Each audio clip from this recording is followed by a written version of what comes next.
Olá, meus amigos! Novamente com vocês, o Radar do Mundo Judaico, por Marcos L. Ziskind. Antes de iniciarmos o programa, eu gostaria de lhe pedir, se você ainda não se inscreveu em nosso site, faça-o agora. Inscreva-se, acione o sininho para ser informado quando tivermos novas gravações, compartilhe o nosso vídeo com seus amigos e familiares, deixe o seu like e, principalmente, os seus comentários, que funcionam como uma excelente bússola para os novos programas. O programa de hoje será sobre os judeus que viveram em Pernambuco e de lá saíram para a cidade de New Amsterdam de então, atualmente Nova York. Eu recomendo que você o escute até o fim, porque o programa realmente é bastante interessante. A conquista do Recife pelos holandeses foi uma bênção para os judeus portugueses e espanhóis. Esses eram perseguidos e chacinados pela Inquisição, e tanto na Península Ibérica como também em menor escala no próprio Brasil. A chegada dos holandeses, que eram protestantes muito mais tolerantes, serviu de incentivo para uma massiva imigração de judeus da Península Ibérica para o Recife.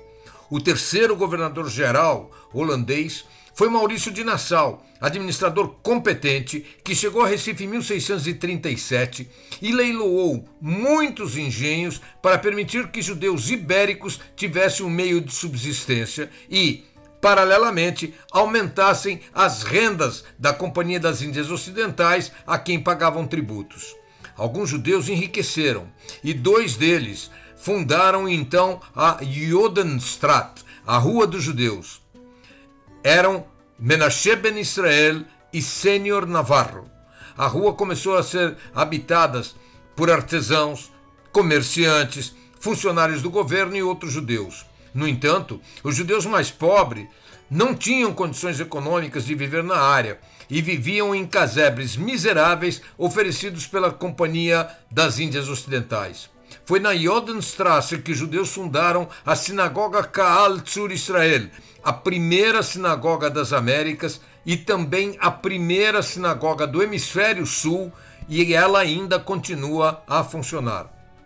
Mas a sorte dos judeus começa a mudar quando os portugueses, que eram os principais donos de engenhos, revoltaram-se contra a crescente cobrança de impostos e iniciaram uma revolta, que terminou 5 anos mais tarde com a expulsão dos holandeses no ano de 1654.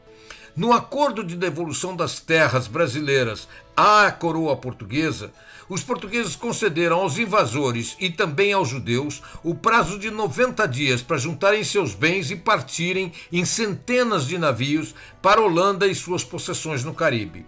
O acordo previa ainda que os judeus que permanecessem no Recife sofreriam as penas da chamada Santa Inquisição. 600 judeus de 150 famílias saíram em uma frota do Recife. Durante uma tempestade, um dos navios separou-se do grupo. Esse navio acabou sendo pilhado no mar e finalmente chegou a Jamaica com 23 sobreviventes, com diversos sobreviventes. Naquela época, a Jamaica era um centro de piratas e corsários, muitos deles judeus que se dedicavam a atacar navios portugueses e espanhóis em vingança dos crimes da Inquisição contra seus irmãos judeus. Tudo indica que são estes os personagens que deram guarida aos sobreviventes que chegaram à Jamaica. Mas após alguns meses, estes acabaram expulsos da Jamaica pelos espanhóis. Eles contrataram então a Jacques de Lamotte, o comandante francês do navio Saint-Charles. Eles aportaram num pequeno núcleo nas Américas denominado New Amsterdam, sendo autorizados a desembarcar pelo então governador da área, Peter Stuyvesant. O comandante Jacques de Lamotte exigiu o pagamento do transporte dos passageiros judeus e seus pertences, que ele trouxe para Nova Amsterdã desde Cabo St. Anthony. Ele disse o seguinte: havia 23 almas grandes e pequenas, e estes devem pagar igualmente. Como eles não tinham dinheiro para fazê-lo, ele prendeu a todos em masmorras.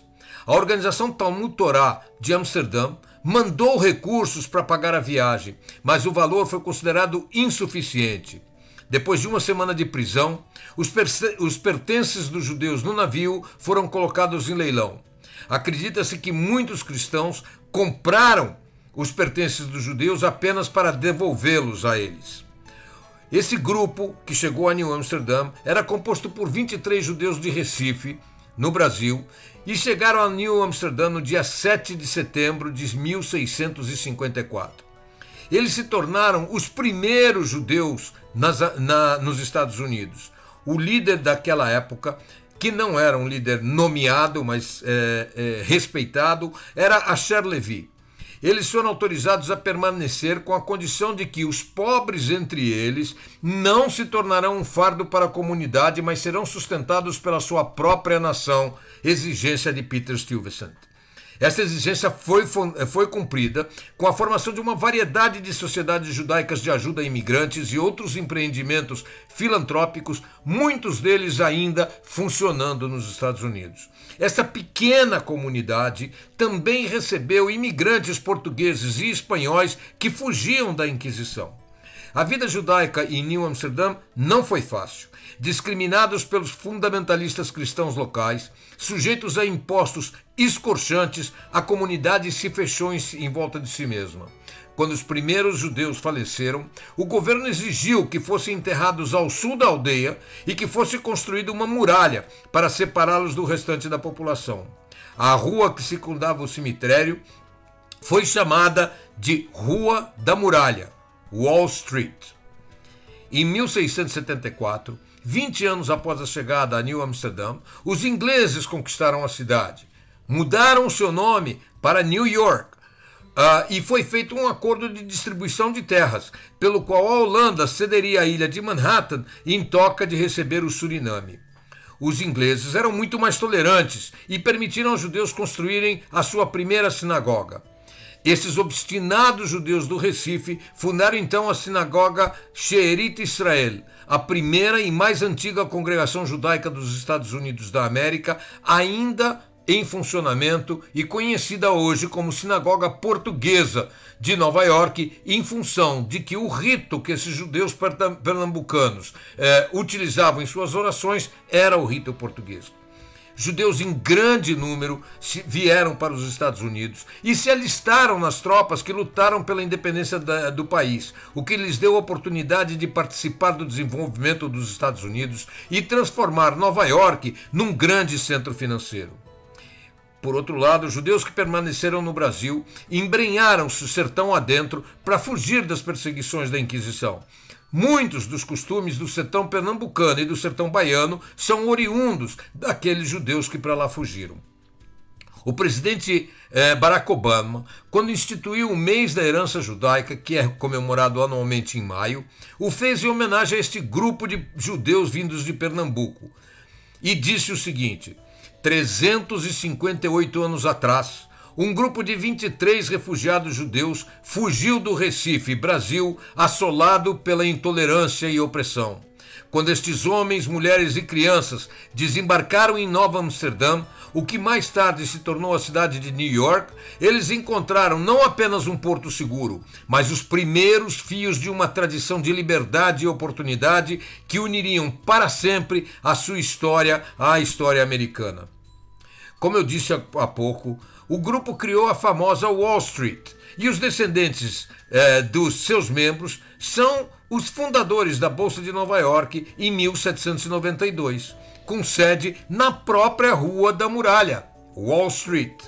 Em 1855, um dos mais importantes hospitais de Nova York, o Mount Sinai, foi fundado com a participação da nova geração de judeus descendentes daqueles chegados do Recife. A primeira reunião do Conselho de Fundadores do hoje famoso hospital foi realizada na congregação Sheerit Israel.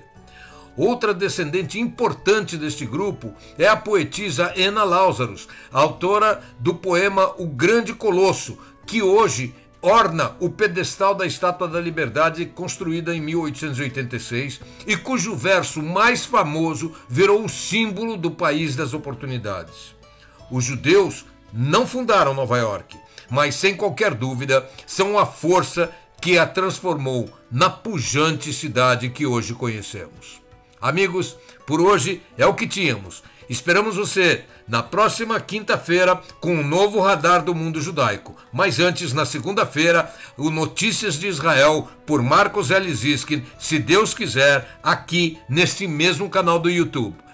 Desejamos a você tudo de bom, prazer em tê-los conosco. Não esqueça, se ainda não se inscreveu, faça-o agora. E deixe os seus comentários e o seu like. Isso é muito importante para nós. E até nosso próximo encontro, amigos.